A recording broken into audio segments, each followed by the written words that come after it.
शिवस्वरूप राष्ट्र संत संत श्रेष्ठ सद्गुरू जनार्दन स्वामी महाराज बाबाजींच्या शक्तीनं स्मृतीनं त्यांच्या नजरेतून भगवान कपालेश्वर महारुद्र हनुमंतराया महान संत सावता महाराज तदनुसार सर्व देवतांच्या वर्धपनाच्या अनुषंगानं व नूतन 12 ज्योतिर्लिंग नर्मदा माई महालक्ष्मी माता या मूर्तीच्या प्रतिष्ठेच्या अनुषंगानं आज आपला हा श्रीगणात्मक जपानुष्ठान सोहळा आणि सामूहिक गुरुचरित्र पारायण या कार्यक्रमाचा आपला आजचा पहिला दिवस आणि पहिल्या दिवसाची दुपारच्या अन्न फलाराची अल्पशी सेवा आहे. जगद्गुरु जनार्दन स्वामी यांनी आपल्या ग्रंथामध्ये त्या 8 मंत्रापैकी पहिला जो मंत्र आहे, अहं वैश्वानरो भूत्वा प्राणिनां देहमाश्रितं प्राणसमायुक्तं पचम अन्नं चतुर्विधं. भगवान श्रीकृष्ण कन्हैया गोपाला मधुसूदन आनंद कोटी ब्रह्मणाय जगाचा मायबाप सकल जीवाचा उद्धार व्हावा एवढ्या करता सकल जीवाला फार मोठा प्रबोध सांगताय. खऱ्या अर्थानं भगवान कृष्ण ब्रह्मांड नायकानं अर्जुनाला काही उपदेश करताना सांगितलं का तू योगी हो. योगी हो म्हणजे नेमकं काय व्हायचंय,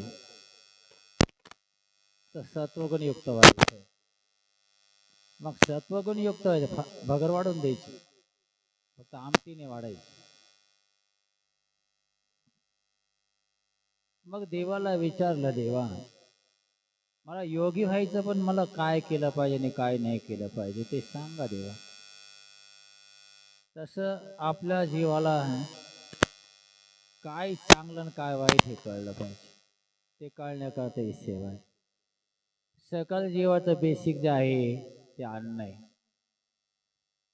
अन्नावर सगळा खेळ. जैसा खाएगा अन्ना वैसा बनेगा मन, जैसा पिएगा पाणी वैसे बनेगी वाणी. अन्न चांगलं गेलं पाहिजे, पवित्र गेलं पाहिजे. आणि अन्न चांगलं गेलं, पवित्र गेलं जर आपल्या शरीरामध्ये तर विचार चांगले होतात. अन्न जशा प्रकारचं पोटात जाईल तशा प्रकारचे विचार तयार होतात. आणि म्हणून देवांना सांगितलं, अहम वैश्वानर. अहम म्हणजे मी, वैश्वानर रूपानं इकडं पाहिजे, तिकडं नको,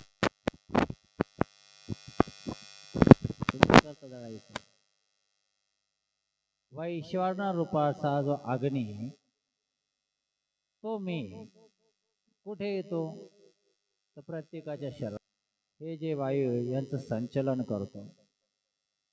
कसं करतो, तर म्हटले पचम अन्न चतुर्विधम, पाचन करण्याचं काम करतो. किती प्रकारचं, तर 4 प्रकारचं. काही पदार्थ चावून खायचे, काही नुसते चोखायचे, काही नुसते चगळायचे आणि काही प्यायचे. चहा असेल, दूध असेल म्हणा, ही पातळ पदार्थ हे प्यायचे.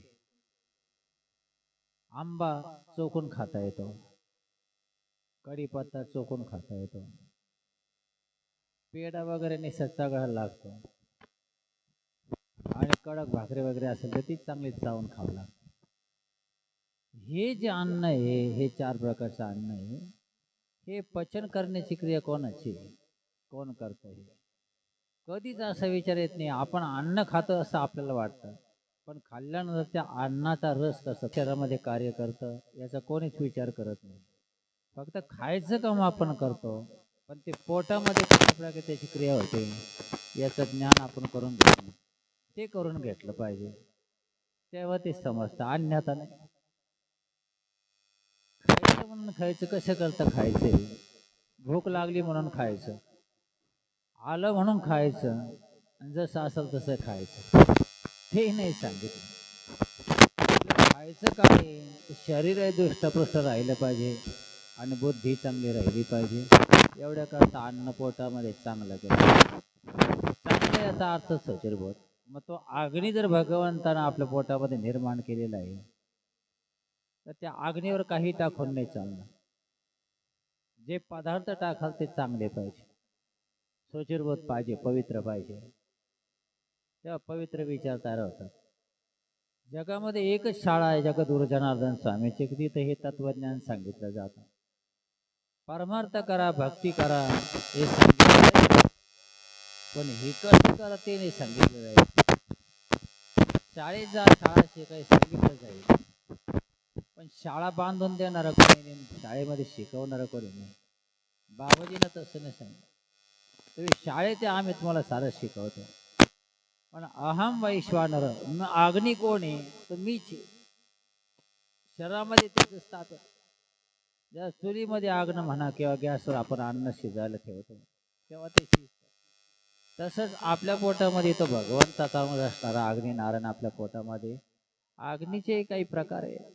एक वडा अग्नी आहे, एक वडवगड अग्नी आहे, एक आव्हान अग्नी आहे, आणि एक वैष्णवर अग्नी आहे.